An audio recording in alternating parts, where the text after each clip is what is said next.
Абай, телевизорға қашан кіресіз? Болды, шаршадым. Мектепке барып оқимын.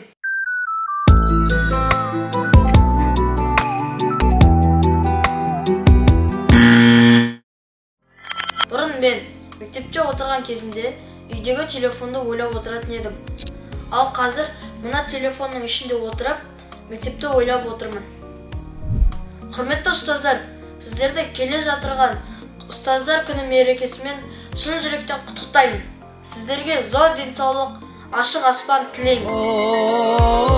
Ұстазым, құтты болсын бүгінгі мерекеңіз, өзіңізден, сөзіңізден ой түзеген келеген